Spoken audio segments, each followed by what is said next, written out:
Construction champions. Built for leaders who want more than average in construction and in life. No fluff, no excuses. Just the truth, the standards, and the mindset it takes to win. Welcome to Construction Champions.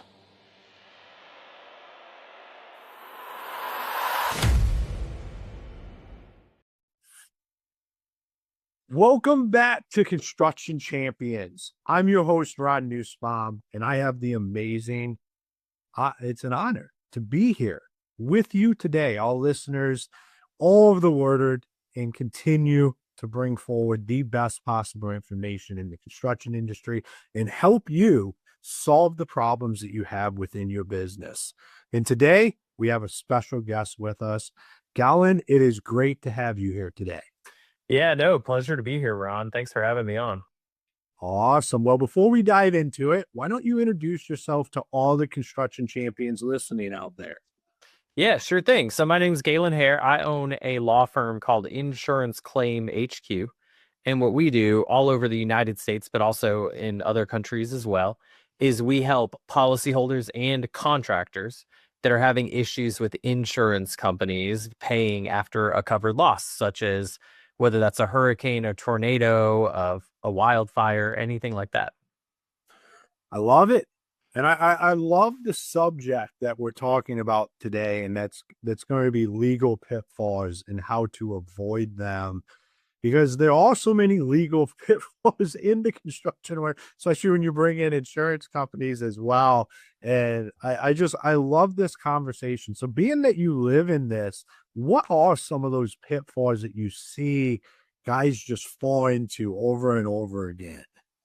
Yeah, so I think the first one that kind of intersects between construction and insurance, whether you're doing insurance work or retail work, is the contracts. So many contractors have unclear contracts or contracts with too many contingencies in them.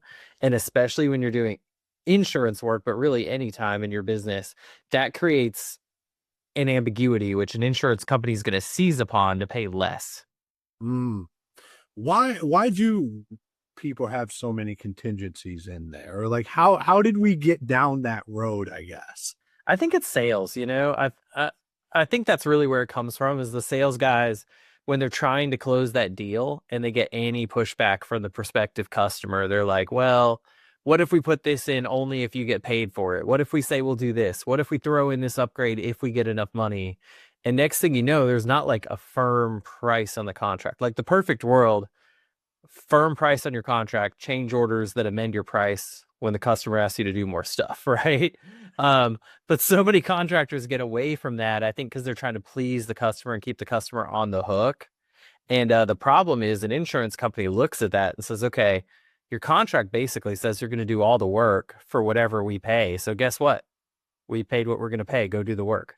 We don't care that it's not enough, Yeah, I don't like, to me, this is what we're doing it, change orders for any change, like that just seems like that's how it should be. Like that's just clean for the business owner. It's clean for the customer.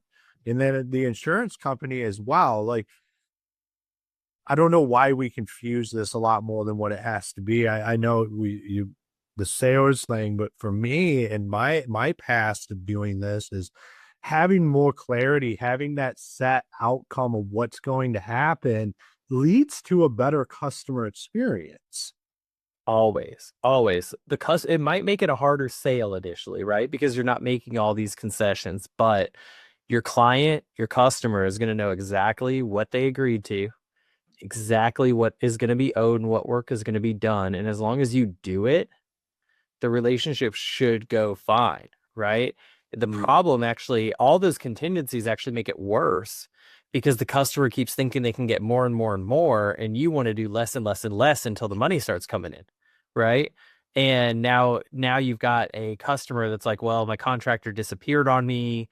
They're not making good on their promise. And all of a sudden, this thing that should be a very simple contract just goes absolutely upside down. Mm, yeah, absolutely. And so when it comes to contracts, do you recommend a very standardized one, or what does that look like from the legal perspective here? Yeah, I recommend, and it's going to vary from state to state, even country to country, right? But I recommend a simple, standardized contract that you've had a lawyer look over that you can use again and again and again with an exhibit. And the exhibit should be a very specific listing of what work you're going to do and how much you're going to charge for it. And that's it. Nothing else. And on that standardized contract, it should say this could only be modified with a change order. Mm, And I even suggest giving them a blank change order as like it could be an exhibit to that contract, that because it's going to be your change order, your form. And when they call you and say, well, can you do this, this, and this, someone in your office is going to take that change order. They're going to write the additional things and the amount of money and send it to them for signature. And your team does not move. Your crew does not move unless and until they sign it. I love that, because having that standardized form, like the change order with it, it sets the expectations of, yes, stuff can change. Here is the exact form that has to be utilized for that. So you have complete clarity on how this will happen. Yeah, I will say we can get in trouble because the work moves before the paperwork. Always. And I think we want to do that for a couple of reasons. We got a crew out, we're deployed, we're ready to go. We don't want to waste time and money. We're busy.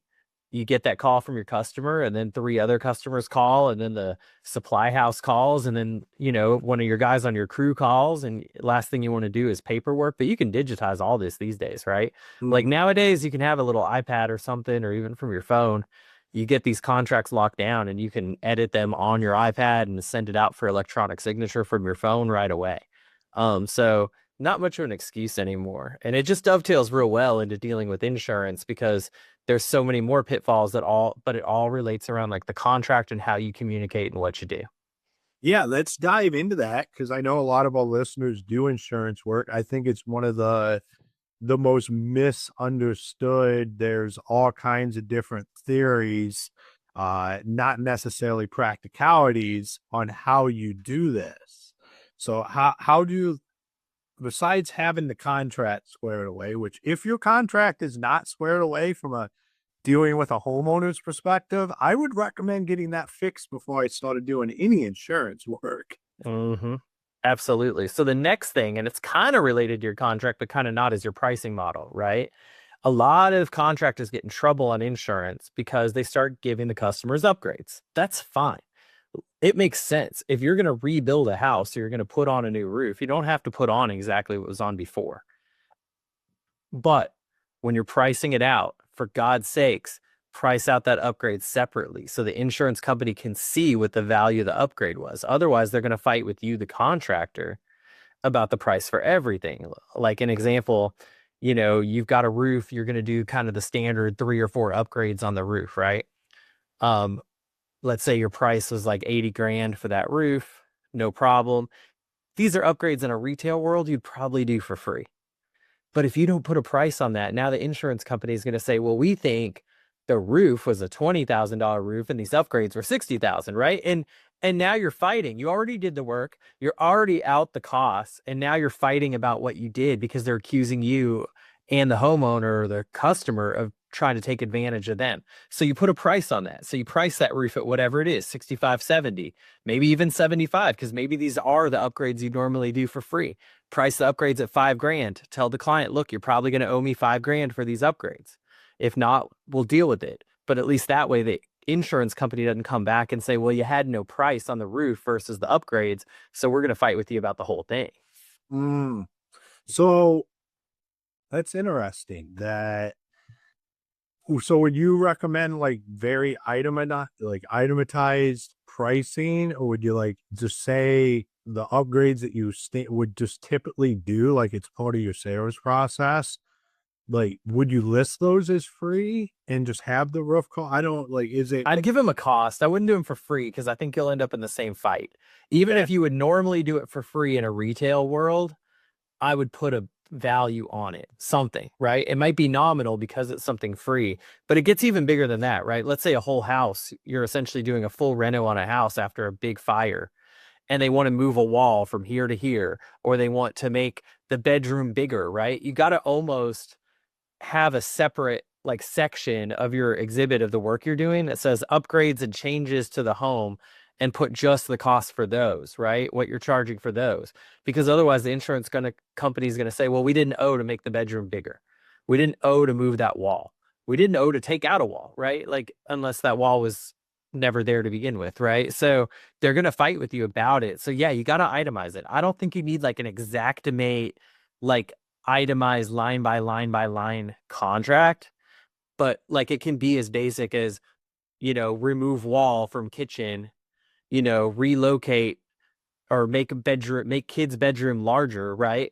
Separate costs. But I think you've got to have it itemized at least enough that the insurance company can't come back and say, well, we don't know how much we owe you. Mm. So even if it's a net zero, like with the wall, like let's say not putting the wall up and do it, like if you had to do a header and it was a wash, you're showing a wall, like showing that it offsets itself. The insurance company then could debate that instead of just saying this is the cost. Yeah, if you were, for instance, you were going to have to demo the wall anyway, so now you're moving the wall, I would even put on there move wall, and then I'd put zero cost because it requires no additional worker materials, Okay. That way the insurance company can see you fronted with them. You did not just hide from them that you moved that wall. You didn't charge for it, which they're immediately going to be like, why? But the reason you didn't charge for it is because it didn't cost you any additional labor or materials. So, oh well, So you could have a zero in there. You just need to explain why that is. Otherwise, you could end up in a lengthy debate with the insurance company. Yeah, if it truly isn't costing anything, then you can have a zero in there, right? But if it is, you should have a number assigned to it. Like, right, if you're talking about, for instance, like typical roof upgrades, like premium vents, well, those vents cost something. The labor might be identical, but at least add the additional charge for the difference of the vents between your basic contractor grade and your premium. Hmm. And where, like, I would have to think, like, if the homeowner they're in the insurance claim, they're getting their roof replaced. See, I guess for me, like, I'm thinking, like, as a homeowner, like, those are typically upgrades that would be included. And now I'm going to end up having to pay for them because my insurance company looks at it differently than the whatever. So now we have to put a price on something that if it wasn't an insurance claim, there wouldn't technically be a price on. How do you navigate that feeling and emotion? Yeah. The homeowners. The way I explain it to them is, I get it, and that might feel unfair, but first of all, I'm going to be real gentle with you on those costs because those are things that normally wouldn't cost anything, but I can't commit insurance fraud, and I know you don't want to. So because of that, we're going to put a price on here and we're going to be honest, but it's going to be pretty small because it's not going to cost me much. And keep in mind, it might feel like you're having to pay for something you wouldn't if you were just doing the roof, but you're also not having to pay for the roof in this case because your insurance company's paying for the roof. So, I'm going to be gentle with you, but at the end of the day, neither one of us wants to get in trouble. So we're going to do this the right way so we get your insurance claim paid, hopefully, and the insurance company can't point at you or me and say either one of us was doing something dirty. I love that. That is, I think that you couldn't lay that out any better than that. How, like, you hear all the horror stories, and then you also hear the stories of people that just have this figured out, and it's all they do is insurance claims, and they can just work through it. And then you hear, like I said, the horror stories of people just getting beat up by the insurance company or not getting paid. Like, why is there two completely polar opposites there with how it works with the insurance companies? Yeah, it's about process, it's about efficiency, and then it's also about like your willingness to stick it through, right? So most of our business around the world comes from contractors that chase storms. And that's all the majority, if not all of their business is insurance work. They actually refer cases to us when they get denials or they get slow pays. They call the homeowner and say, hey, you might want to meet this law firm because your claim just doesn't seem to be moving. That's a big piece, right? Is that they work with us or someone else, and that allows them to focus on what they want to do, which is sell and build. They want to sell and build. They don't want to negotiate claims and adjust claims, right? But more importantly, I think they've got a process set up. Their salespeople are really educated in how it works, and more importantly, how long it's actually going to take. They don't promise we'll get you a roof tomorrow, because those days of like meeting the adjuster on the roof and having them write a check are pretty far gone. And so they've got a process. They've got an office that understands that and writes estimates that are clean and clear. And some of those tips I gave already, those are already being done by them, which is really, really helping. And they don't quit, right? Sometimes you go out there and you work a storm and you sign a bunch of people, but the insurance company slow plays, and you look up at a month later, most of your customers want to leave. They know that process. They've already prepared their customers. So when things start to go well, they pivot. They get an attorney involved or a public adjuster involved. They work with their customers. They stay in touch with their customers. I know a sales guy at a storm restoration contractor. It's like almost 100% of their work. Maybe they do a little retail. He calls his customers every month, even if there's nothing to report. And his customers are fiercely loyal to him. So even if it takes a year to get the insurance company to pay that claim, they don't try to cut this contractor out ever, right? They think he's like family. So it's just a little bit of it's a slower play in terms of sales, and seeing that money come in, but it can be higher margin because you can get a lot more customers a lot faster. That's interesting that the people that get caught up in this are the people that are not, it's just like anything. If you don't understand it, you probably shouldn't be playing in that word. And then the people that are successful, it's like, this is the world they live in. They understand that there's going to be times when they need to bring in somebody like you, and they help facilitate that instead of just doing nothing. Yeah. And that's the thing. I see a lot of contractors that don't focus on insurance restoration. And when the claim gets denied or underpaid, they just walk away. So first of all, that's like an asset that they're leaving on their books that they're never, ever realizing come to fruition. And then later they turn around and say, well, insurance wasn't really profitable for us. Yeah, because you walked away from all your opportunities, right? Of course it wasn't profitable for you. What you mean to say, and I'm not trying to be mean, but what you mean to say is it wasn't as easy money as we thought it would be. Yeah.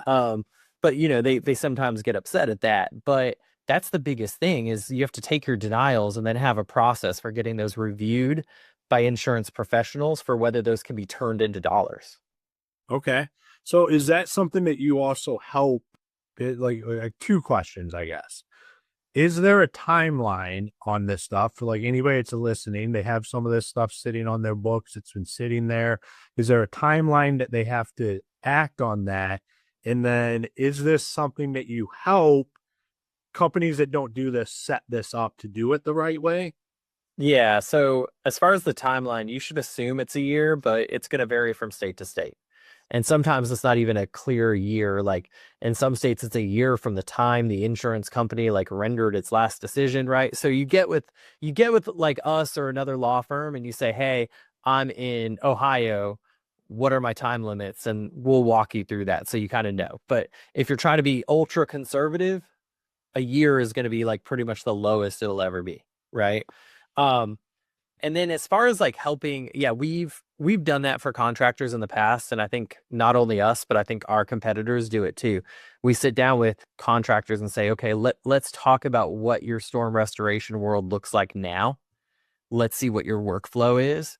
And here's what we would suggest. Here's what we've seen from other really, really successful contractors.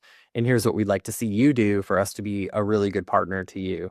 And I'll say about half of them will follow that advice, and about half of them, will just end up leaving storm restoration altogether. Why do you think that? Is it like is it just hard, or is it just they're not willing to do the work, or what do you think that 50-50 split is caused by? Yeah, all of the above, right? I think some of it is ego. You run a business, you're successful. You know you're unsuccessful in this one area, but that takes you talking to multiple people and learning from others, right? So you have to admit you're not successful in this one area. I think that's a big one. Sometimes it's money. Sometimes my advice is free, right? But other times my advice is you need to go hire someone to do this, this, and this for you. And here's about how much they're going to cost. And I can give you some names of people I think are available. But if you're not willing to spend X amount of money, you should abandon this altogether. And some of them are like, screw it. I'm not putting someone on salary. You know, they've got a real good, solid commission model and they don't want to hire an additional admin for 6 figures to come run a storm team for them, right? Mm. And I don't recommend that to everyone, but when I see people where there's like no direction at all, I'm like, you need to bring in someone that's done this for their whole career so they can whip your whole team into shape, right? Um, and then I think the other issue is that, yeah, it's hard. Some days it's easy, and those are the days everyone sees and they want to do it. And then some days it's really hard. It is not fun to deploy to a storm, especially if you're going to chase and pay for all your sales guys to be out somewhere where there's like, especially after a big hurricane where there's no water and nowhere to sleep. And your guys are sleeping in the back of their pickup trucks and they're cranky and they're angry and you're trying to support them and you're trying to go back and forth. And it's not an easy job. However, those storms end up sometimes being the most lucrative. Mm. Is that like you brought up the admin, and I mean, I know how great a good admin hire is. I can imagine like that is what can make or break this, because they're the ones that's going to handle making sure all of this stuff is correct. So having somebody that has that experience in this word, it's probably like a deal breaker. If you want to be in here, like you need to have this person. Yeah, I've seen some contractors do it without that person where the owner essentially was that person, right? But like I'll give you an example. There was this lady I met a few years back and I was really impressed. She really understood how to get claims bought. She wasn't a lawyer, she wasn't a public adjuster, but just like the right photos to take, the order to do things, what an estimate should look like. And she was at a company that was doing estimating. They went under. They couldn't service their debt. So I kind of shopped her around to like 4 or 5 different contractors and no one wanted her. Finally, this contractor took her. I actually talked myself out of business because this contractor doesn't send us any work now because she is helping them get everything bought so they don't even have work to give, right? They're doing so well. So like best intro I ever made, but it took me 5 or 6 tries to find a contractor that wanted to bring her on, and she's been the best asset they've ever had. Hmm. I heard you've used the term bot a couple different times. I guess I've never really lived in the insurance world. Is that like the appropriate term for this when you're dealing with an insurance company? Yeah, they'll say the insurance company will say covered and pay and settled, right? But the contractor will usually use the word bought, especially as it pertains to a roof. The insurance company bought the roof. The insurance company bought the damage, you know. But all that really means in insurance speak is covered and settled. Settled is the act of paying, covered is the act of saying, yes, you know, there is coverage for it. Okay. And so how does deductibles and everything work in this? Or is that just a dumb question? No, not dumb at all. So a lot of people don't understand deductibles. Here's the general rule, but it varies state to state. Your customer needs to pay their deductible. Do not be the contractor running around door to door, leaving flyers that say no deductible. Okay. Now, I've seen contractors do all sorts of things. And again, you got to check your state. I've seen contractors finance deductibles. That way, if the customer can't afford a big deductible out of pocket, they can do that. But you really should be collecting your deductible, because otherwise, like technically the insurance company just deducts it from their payment, right? If they were going to pay $100,000 and you got a $10,000 deductible, they're just writing you a check for 90. But if you as the contractor only accept 90 for the work, well, then the price was 90, not 100, right? So now the insurance company could say, well, hold on, you should only be getting 80 from us and 10 from the customer. So deductibles, you really need to collect those from your customers, again, to protect your customer and to protect you. And the rules are going to vary from state to state. That rule is not always true. In some states, you can get away with not charging the deductible or waiving it. In other states, it's a felony not to do that. So your safest move is always to charge your deductible. So that doesn't go to the insurance company, it comes to you. So as being the construction business, you have to have the appropriate systems in place to be able to collect that deductible whenever it's collected, at the beginning, the end, or whatever that looks like, and have that conversation with the customer, is that this is just a completely free deal. Yeah, and the insurance company will help you with that. They will absolutely not help you with collections because they don't care about that, but they will give you the deductible number. Because when they produce their estimate at the bottom, it'll have the whole number, then it'll say less deductible, and it'll say the amount of deductible, and then it'll be the payout, right? And the way you explain that is the insurance company gets to take a deduction on what they owe because that's what you owe. You owe that amount. The insurance company owes the amount, the whole amount minus what you owe. And that's what the insurance company, that's where the word deductible comes from, deduction, right? Yeah. So the insurance company just takes a deduction off of what they pay.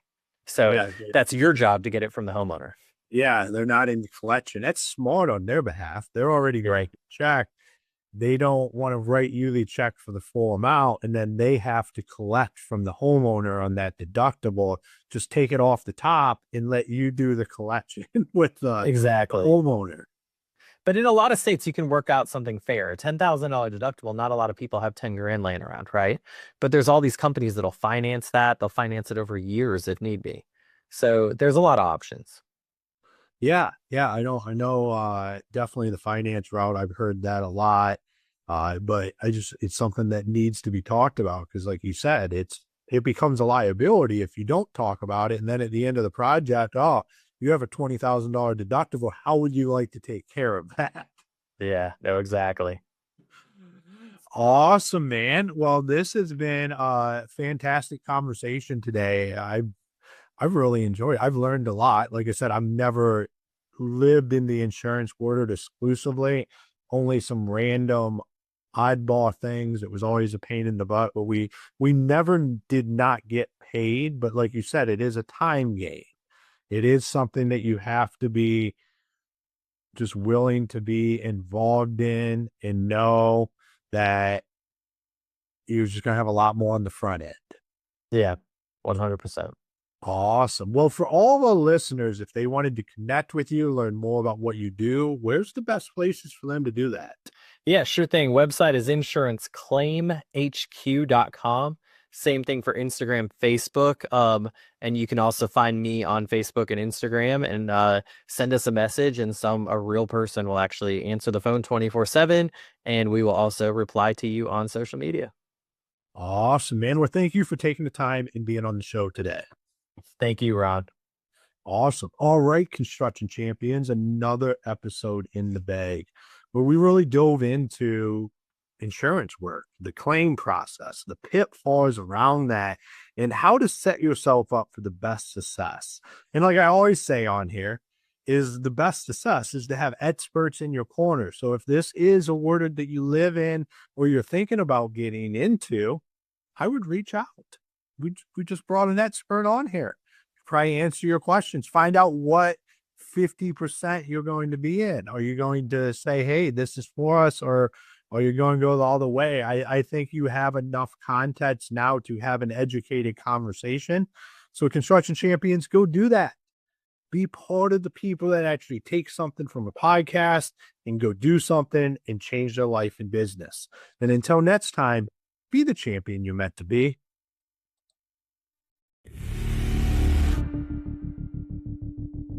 If this episode helped you think differently, share it with someone on your team.